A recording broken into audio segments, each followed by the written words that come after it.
అవినీతిలో మాజీ MLA Prasanna Kumar Reddy PG చేశారని, మేము నిజాయితీలో పీజీ చేశామని, అవినీతిలో కమిషన్లు నాయకులు తనకు పర్సంటేజీ ఇవ్వలేక మా దగ్గరకు వస్తున్నారని వేమిరెడ్డి ప్రశాంతిరెడ్డి అన్నారు. బుధవారం సుపరిపాలనలో తొలి అడుగు ఇంటింటికి తెలుగుదేశం కార్యక్రమంలో భాగంగా బుచ్చిరెడ్డిపాళెం నగర పంచాయతీ పరిధిలోని 6, 17 వార్డులలో ఎంపీ వేమిరెడ్డి ప్రభాకర్ రెడ్డితో కలిసి పాల్గొన్నారు. ఈ సందర్భంగా ఇంటింటికి వెళ్లి సంవత్సర కాలంలో ప్రభుత్వం అందించిన అభివృద్ధి సంక్షేమం వివరించి సమస్యలు అడిగి తెలుసుకున్నారు. ఎంపీ వేమిరెడ్డి ప్రభాకర్ రెడ్డి చంద్రబాబు పరిపాలన ఎలా ఉంది, ఎమ్మెల్యే పనితీరు బాగుందా అని ప్రజలను ఆరాధించారు. ఈరోజు మనము సుపరిపాలనలో తొలి అడుగు అని సంవత్సరం పూర్తయిన తర్వాత ఎంతో గర్వంగా చెప్పుకోగలం. ఎందుకంటే మొట్టమొదట సంవత్సరం ముందు, ఎలక్షన్ ముందు మనం ఏదైతే చెప్పామో అవన్నీ కూడా ఈరోజు అస్తవ్యస్తంగా ఉన్న వ్యవస్థని సరిదిద్దుకుంటూ ముందుకి అడుగులు వేస్తూ ప్రజలకి ఏ సమయానికి ఏది అవసరమో తెలిసిన ఒక గుడ్ అడ్మినిస్ట్రేటర్ అయిన ముఖ్యమంత్రితో కలిసి మనం పనిచేస్తున్నాం. ఈరోజు మనం ముఖ్యంగా ఈ సుపరిపాలనలో తొలి అడుగు అనే కార్యక్రమాన్ని ఇంత గొప్పగా తలపెట్టుకుంటున్నాము అంటే కార్యకర్తలే దానికి ముఖ్య కారకులు. అదేవిధంగా మన లోకేష్ బాబు గారు, విద్యాశాఖ మంత్రి గారు, కార్యకర్తే అధినేత అనే ఒక నినాదంతో ఈ కార్యక్రమం ముందుకు తీసుకొస్తున్నారు. మనం ఇప్పుడే పార్టీనంతా స్ట్రక్చర్లోకి తీసుకొచ్చాం. పటిష్టతగా పార్టీ స్ట్రక్చర్ పెంచుకున్నాం.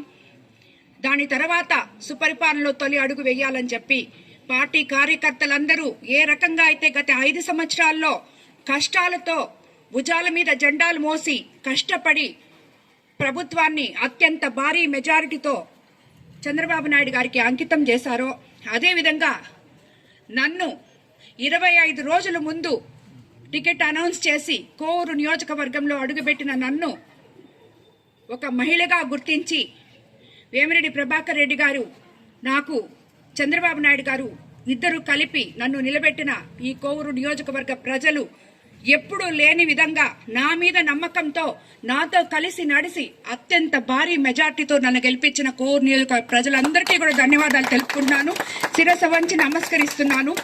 అదేవిధంగా మీకు అందరికీ తెలుసు, అధికారంలోకి ప్రభుత్వం రాగానే మనము ముఖ్యంగా కోవూరు కాన్స్టిట్యున్సీ ఎంతో మంది డెల్టా ఏరియా కలిగి రైతులు కలిగిన ఏరియా మంది ల్యాండ్ యాక్ట్ రద్దు చేస్తామని చెప్పి ముఖ్యమంత్రి మనకి చెప్పారు. ఆ ల్యాండ్ యాక్ట్ రద్దు అనేది జరిగిన తర్వాత మన కోవూరు నియోజకవర్గ ప్రజలందరూ ఎంతో హ్యాపీగా ఫీల్ అయ్యారు. అదేవిధంగా 4000 అంతకుముందు 5 సంవత్సరాలు 2000ని 3000 చేసిన ప్రభుత్వం తర్వాత ఒకేసారి మనం ఎలక్షన్ ముందు చెప్పిన విధంగా 4000 పెన్షన్ గెలిచిన మొదటి నెల నుంచి ఈ రోజు వరకు దివ్యాంగులకి 3000ని 6000 చేస్తామని చెప్పాం. డిజేబుల్డ్ పీపుల్కి 15000 చేస్తామని చెప్పాం.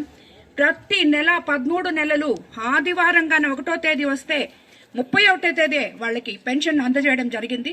నిజంగా ఇది పెన్షన్ల పండగే అని చెప్పి ఏ రోజు మనం అది ఒక్కటే కాకుండా ముఖ్యమంత్రి చంద్రబాబు నాయుడు గారు మమ్మల్ని ఎమ్మెల్యేలను వెళ్ళి పెన్షన్ ఇచ్చి ప్రజలతో కలిసి ప్రజల సమస్యలు తెలుసుకోమడం అనేది అది ఎంతో గొప్ప విషయంగా, మేము వెళ్ళిన ప్రతిసారి ఆ ఊర్లో సమస్యలు తెలుసుకొని వాళ్ళకి కావాల్సినవన్నీ చేయడం ఇదొక గొప్ప విషయం. అదేవిధంగా అది అయిపోయిన తర్వాత మనకి దీపం పథకం కింద ఉచిత సిలిండర్ ఇవ్వడం జరిగింది.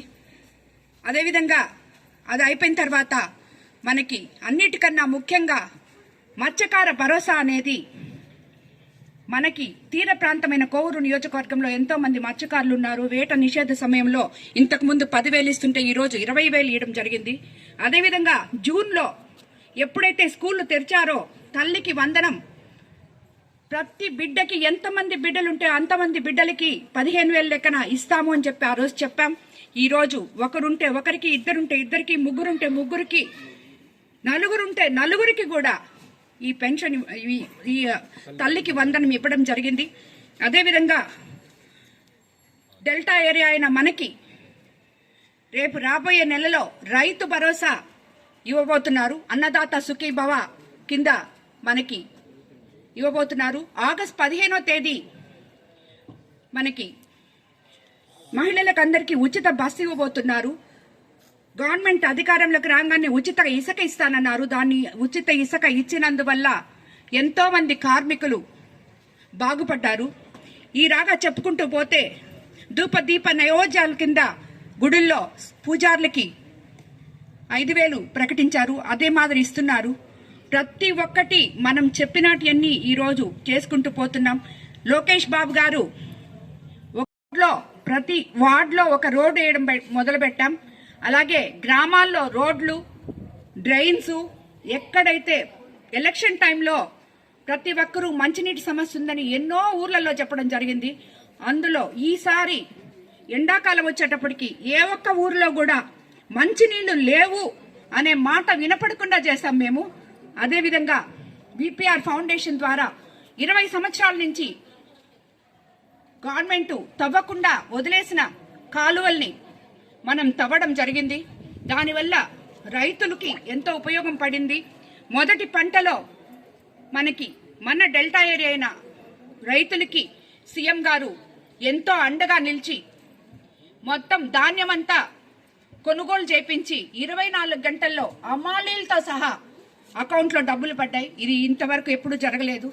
అదేవిధంగా ఏ కాన్స్టిట్యున్సీలో కూడా ఇవ్వకుండా ఉండే విధంగా మన కాన్స్టిట్యున్సీలో మన ముదువర్తి కాజ్వే ఆగిపోతుంది.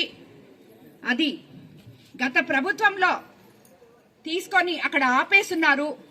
దానివల్ల మళ్లీ గాన తుఫాన్ వచ్చిందంటే అది కొట్టుకోబోద్ది అంటే ఇరిగేషన్ డిపార్ట్మెంట్లో ముఖ్యంగా చంద్రబాబు నాయుడు గారు సంతకం చేసి ఈ ఊరు రక్షించండి అని చెప్పి 50 కోట్ల రూపాయలు కాంట్రాక్టర్కి ఇవ్వడం జరిగింది. ఇదే విధంగా మనము ఏదైతే రోడ్డు శాంక్షన్ అప్పుడయింది, ఈరోజు మైపాడ్ రోడ్డు, నెల్లూరు మైపాడ్ రోడ్డు అసలు మొదలే పెట్టలేదు. అక్టోబర్కి వచ్చేటప్పటికే అది క్యాన్సిల్ అయిపోయింది. నేను అధికారంలోకి రాగానే కాంట్రాక్టర్ని పిలిపించి మాట్లాడి ముందు దాన్ని స్టార్ట్ చేయమని చెప్పాను. స్టార్టే చేయకుండా ఉంటే తర్వాత మళ్ళీ అక్టోబర్కి వచ్చేటప్పటికి వాళ్ళు 25% కానీ రోడ్లు ఆపేయమని చెప్పారు. ఎందుకంటే వాళ్ళ లెక్కలో అదే ఉండింది. శాంక్షన్ అయి ఉండొచ్చు కానీ అది ఆగిపోయి ఉండింది. కానీ తర్వాత మళ్ళీ నేను దాన్ని మాట్లాడి సార్ ఈ రోడ్డు మాకు కావాలి అని చెప్పిన తర్వాత 28% మనం చేసేసున్నాము, దీన్ని ఆపబాకండి మేము తొందరగా చేయించి దాని తర్వాత దాన్ని సర్క్యులేషన్ పెట్టించి ఈ రోజు తిరిగి కాంట్రాక్టర్ ఆ పనులు మొదలు పెట్టేటట్టు చేశాము. కాబట్టి ఇటువంటి పనులు మనం కోవూరు నియోజకవర్గంలో రాబోయే రోజుల్లో ఇంకా ఎన్నో ఉన్నాయి. గత ప్రభుత్వ నాయకులు చేసిపోయిన చేతగానితనాన్ని తిప్పుకొని మనం ఈరోజు మళ్ళీ ముందుకి రావడం జరుగుతుంది. ఎందుకంటే ఏ ప్రభుత్వం ఏ పని చేసినా దాంట్లో ఏదో ఒక అవకతవకలు ఉన్నాయి. ఇంతెందుకు ఇప్పుడు వీళ్ళందరూ ఇక్కడికి వచ్చినప్పుడు మొత్తం హౌసింగ్ గురించి అడుగుతున్నారు నన్ను. ఆ హౌసింగ్ వాళ్ళు డిపార్ట్మెంట్ వాళ్ళు ఇప్పటికీ అధికారంలోకి వచ్చినాక 13 నెలల నుంచి దాని మీద వర్క్ చేస్తున్నారు. ఏ రకంగా ఇళ్ల స్థలాలు పట్టాలు అందరికీ ఇవ్వాలి అని, కానీ ఇవ్వలేకపోతున్నారు. ఎందుకంటే ఇల్లు ఇచ్చున్నారు కానీ ఆ ఇల్లు ఎవరికైతే ఇచ్చున్నారో వాళ్ళ పేరు అక్కడ లేదు, పేరున్న వాళ్ళకి ఇల్లు లేదు. ఇలాంటివి ఎన్నో చేస్తున్నారు. అవసరాలు మట్టి దోలారు. ఎందుకు దోరారు?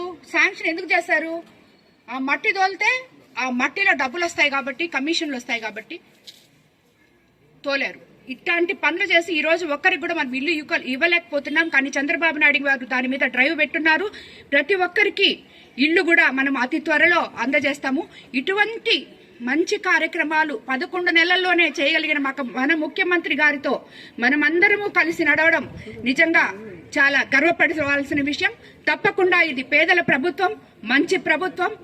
ఈ ప్రభుత్వంలో ప్రతి ఒక్కరు కూడా సంతోషంగా ఉన్నారని చెప్పి ఈ రోజు మేము తిరిగిన డోర్ టు డోర్ క్యాంపెయినింగ్ లో ప్రతి ఒక్కరూ ఎంతో సంతోషంగా ఉన్నారు అని చెప్పడానికి ఈ కార్యక్రమం ఇంత దిగ్విజయంగా పూర్తి చేసిన అందరికీ కూడా నాయకులు ప్రతి ఒక్కటి ఎక్కడ అతను చేయబెడితే, ఒక కాంట్రాక్ట్ లో చేయబెడితే, ఒక రియల్ ఎస్టేట్ లో చేయబెడితే, ఒక ఇళ్ల స్థలాల దగ్గర మట్టి చేయబెడితే, నువ్వు ఎక్కడ చేయబెడితే అక్కడ అవినీతి. అతను పీజీ చేసింది అవినీతిలో, నేను నీతి నిజాయితీలో పీజీ చేశాను. అవును, నేను రాజకీయ అజ్ఞాన్నే. ఎందుకంటే నాకు రాజకీయం తెలీదు. రాజకీయం అంటే 60 అడుగులు గుంతలు తవ్వి గ్రావెల్ ఎత్తేసి దాంట్లో 2 పిల్లలు పడి చనిపోయిన దానికి కారణమైన ఒక ఎమ్మెల్యే అంత జ్ఞానం నాకు లేదు. కాబట్టి నేను రాజకీయ అజ్ఞాన్నే. ఇసుక విపరీతంగా తవ్వి ఒక 4-5 నాయకుల్ని పెట్టుకొని మొత్తం కోవూరు కాన్స్టిట్యున్సీని అంతా ధ్వంసం చేసి ఈరోజు ఆ నాయకులందరూ నా దగ్గర ఉన్నారంటే మేము కార్యకర్తల్ని నాయకుల్ని అత్యంత గౌరవించి నెత్తి మీద పెట్టుకొని చూసుకుంటాం. అదే కార్యకర్తలు నిన్ను సాకలేక నా దగ్గరకు వస్తున్నారు, నీకు అప్పులు ఇవ్వలేక నా దగ్గరకు వస్తున్నారు. కాబట్టి ఈ పర్సంటేజ్లు ప్రసన్న మాట్లాడిన దాని గురించి మీరు అడగడము, నేను మాట్లాడడం కూడా